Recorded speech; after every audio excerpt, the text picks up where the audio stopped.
Welcome back to the channel. I am doing a frequently asked question video today, which I am really excited about. I have not done one of these on my channel before, but I've been getting some of the same questions in my comments on my videos, some people emailing me, some people sending me DMs on Instagram. So I figured I would just collect those main questions that I've been getting asked lately and put them all in one place so that I can have somewhere to refer you guys to when you guys ask these questions. All right, so I do have my laptop sitting here next to me. I'm going to be looking over here kind of frequently just so that I don't forget anything, because I try to just go through and see what was being asked the most and try to compile them down to these specific things. So I've gotten some questions, specific questions about learning CSS.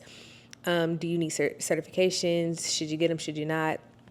Should you go to traditional schooling, boot camp? Should you go to self-taught route? If so, like, how does that look? Some tips, whatever, because that's the route that I went. So I'll have some recommendations for you guys there. And should you learn how to code still in 2025? So let's jump right into the first question. Okay, so the first question is about CSS. Specifically, I've been getting asked a lot lately, how long should it take to learn CSS? How long did it take me to learn CSS? And I want to start by saying that if you're struggling with CSS, please do not feel alone. A lot of people struggle with CSS. It's just not as commonly talked about, I feel like, as JavaScript is as far as struggling. I think we want to lump HTML and CSS into this one box of, oh, it should be really, really easy, and JavaScript is the hard thing. But y'all, CSS can get real tricky real quick. And I would say that it may be a little bit easier to catch on eventually, but it's not by any means, in my opinion, just easy. I feel like CSS there's a lot that goes into it that people just don't talk about, especially when we're talking about responsiveness and you have Flexbox. Should you use grid?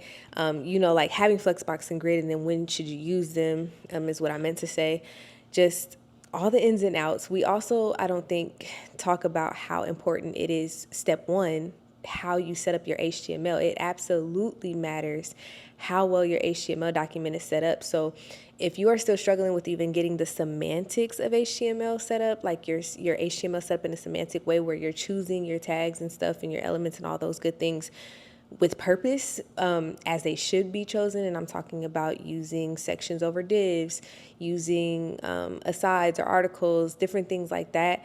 Maybe spend a little bit more time with that first and see how maybe restructuring and making sure that your HTML has a great foundation plays into how your CSS plays out. So I definitely took a step back, and when I really understood the semantics of HTML and like choosing certain things for certain reasons, it made my CSS flow so much better. I'm not going to say it made it necessarily easier, but it definitely helped a ton because of the way that you want to target your classes and IDs. There's so much to go into that I'm not going to go into here, but I do want to say that to answer the question of like how long should it take you is going to be subjective. It's person by person, case by case. How much time are you putting into your learning? What resources are you using? How are you hitting a wall and giving up? How are you, like Leon Noel says in 100 Devs, are you managing your frustrations? Like, there's so many things that go into this.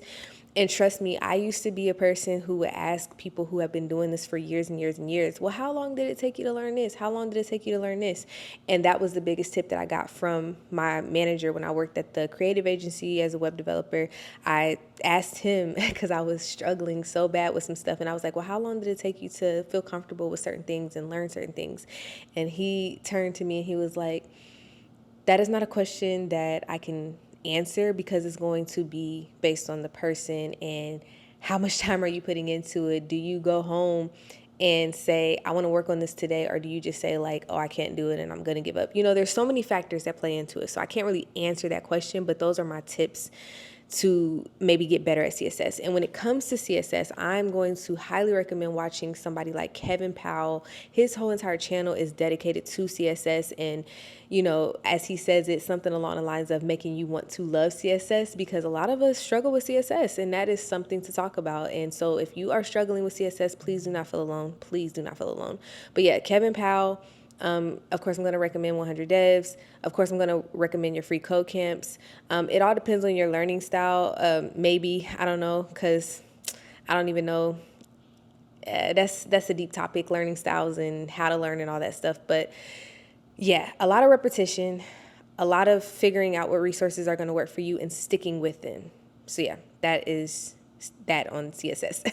The next question that I've been getting asked has been very increased lately, and I think it might be due to the fact that I just posted a couple of videos not too long ago, talking about getting a certification. It was a Microsoft certification, a PL900 for Power Platform, and since then I've been getting questions on, should I get certifications? What certification should I get?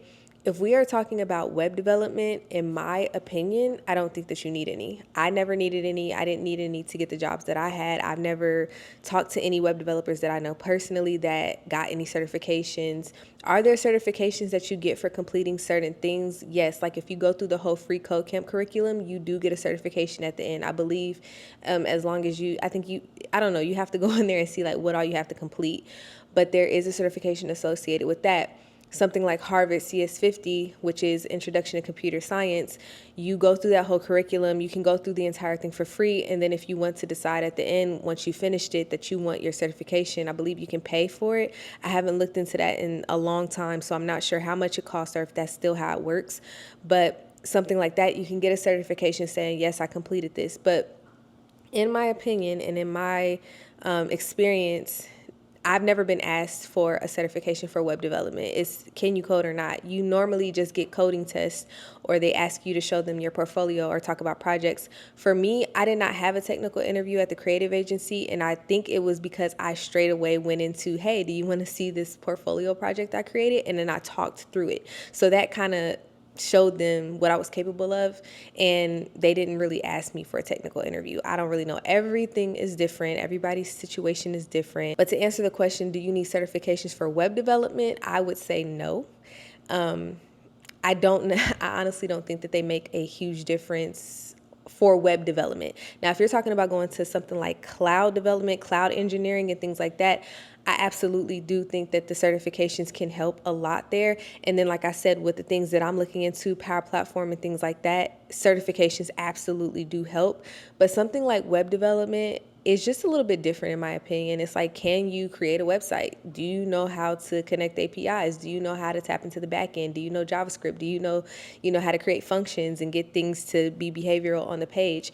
It's going to come down to what you're able to show with your true skill, in my opinion. Now, you can ask someone else and they may give you a different answer, but this is just my answer for the question.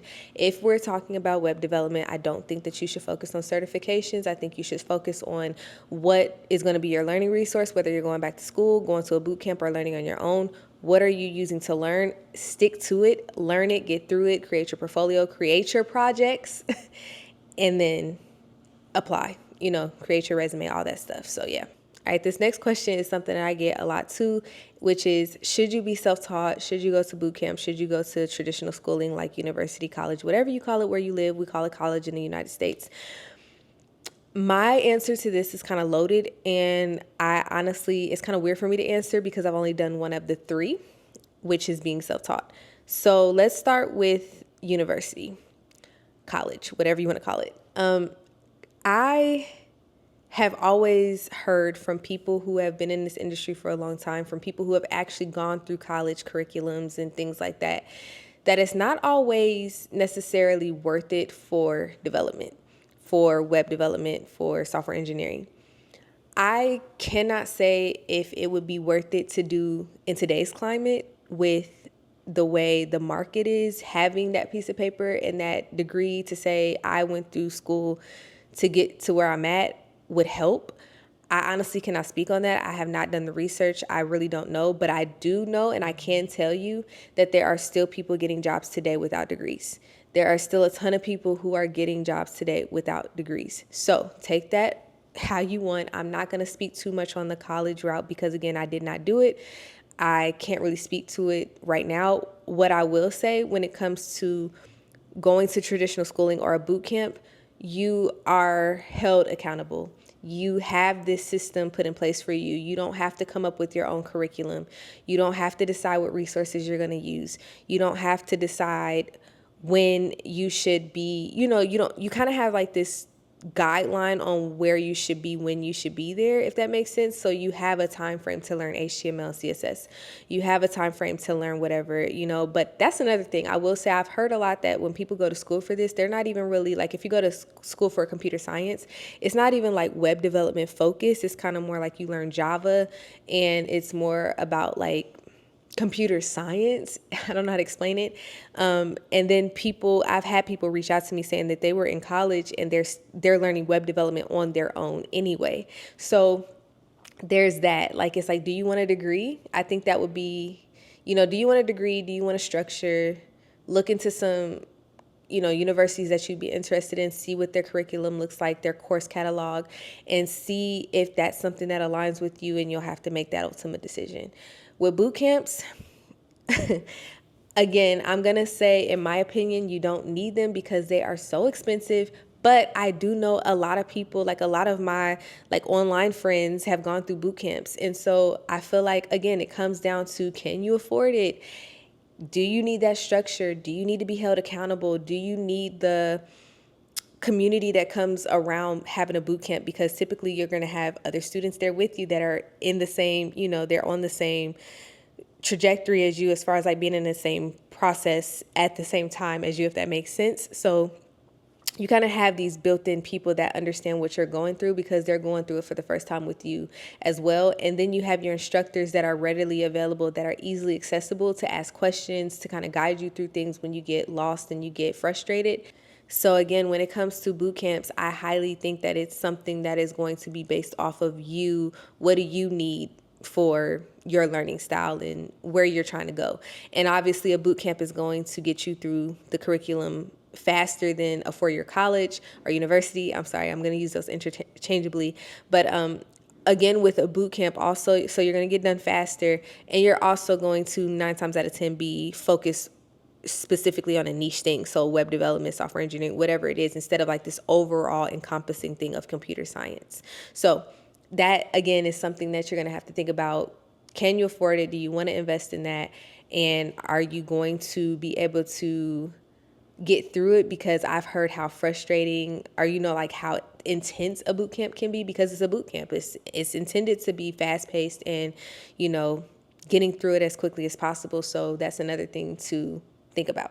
So moving on to my route, which is a self-taught route, I feel like I've also heard, just kicking this part off, that a lot of people, whether they go to college or boot camp or not, they're kind of self-teaching themselves anyway, because there's parts of it that you're kind of going to get the introduction from your professor or your instructor, whatever you want to call it, but you're kind of expected to go and then like learn about the stuff on your own anyway and kind of deep dive into it and figure it out.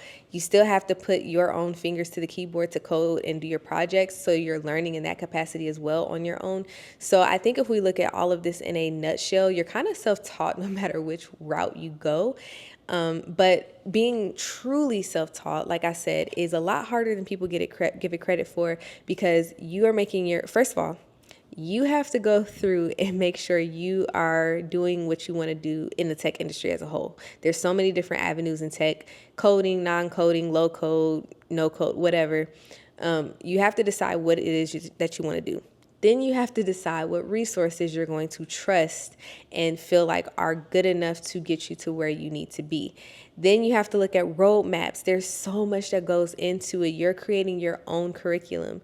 You're creating your own schedule, because you are in charge of getting through this. Nobody's telling you, hey, you have a test on this date or you have a project due on this date. You kind of have to take that accountability to say, all right, I'm going to go through this course or this resource, whether it's Free Code Camp, the Odin Project, 100 Devs, which I'm going to get into all of those in a second. You are in charge of saying, I want to get done with whatever, this part of it by this date. And I want to have a project created by this date. And I'm going to code for this amount of time a day. And all that stuff is on you. So you kind of have to be very, very, very self-disciplined. Self-starter. You have to be, I don't want to say motivated, because you can't move on motivation all the time. You have to just be willing to get in there even when you don't feel like it. You can't wait on motivation, because honestly, at the beginning you'll have that momentum. You're in like the honeymoon phase, but then it's going to slowly trickle off. You're going to get burnt out. You're going to get frustrated. You're going to feel like you don't get it. And I will say, when it comes to being self-taught, you have to know how to open your mouth and find community on your own. You got to network. You got to reach out to people online who are doing it too and ask questions. Figure out a good way for me, in my opinion, is, to find a good resource to learn how to code is to see what kind of community they have built around it, which all three of those that I just mentioned, like I said, I'm going to talk about them in a second, have great communities. So yeah, that's going to be my take on that. Should you go to boot camp? Should you go to college? Should you be self-taught? Those are my ideas. It's up to you to decide. All right, my son is waking up now, so if you hear any baby noises, it's just him right here next to me. But the last question is, should you learn how to code in 2025? And my answer is absolutely yes.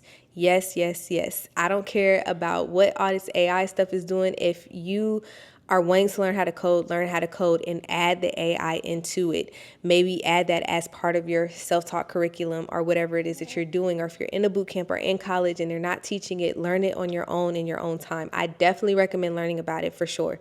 Some great resources, or a great resource is going to be, it's that Lady Dev on Instagram. She is doing a lot of content centered around AI and, technology and coding. So I highly recommend checking out her page if you are interested in learning about LLMs and, machine learning and that kind of thing. Also Tiffin Tech on YouTube. She's great at AI stuff. So yeah, I don't want you guys to get scared off by the market, by any of these things, because we go through shifts. Every industry goes through shifts. And then when it levels out, do you want to be the person that says, oh, I stopped coding because I got scared and I didn't think that it was worth it? Or do you want to be the person that says, I've been learning no matter what, and I'm where I need to be. I've learned how to do this stuff. So now whatever else I need to learn, I can just add on to it at this point. I'm not starting from the very beginning because I stopped my learning because I got scared. You definitely should still learn how to code. It is a skill that no one can take from you. You can apply it to so many things across the industry. It does not have to be full stack web development. It could be to start your own business. You can pick up another language to go into data science, data analytics, things like that. It's just so many different things that you can do with a coding language outside of full stack. So think outside the box. Remember your why, go for it, be the person who's not going to give up, because you have to realize there's going to be so many people who just give up and they don't do this. And you got to ask yourself, do you want to be that person, or do you want to be the person who kept going? I want to be the person that kept going. So those are my answers to the questions that I've been getting a lot lately. Hopefully this was helpful for someone. Hopefully this was insightful. Hopefully you continue on your journey and you stay prayed up and you don't let anything stop you, especially not yourself, and you keep going. You got this. Thank you so much for watching. I love you guys. You know that, and I will see you in the next one.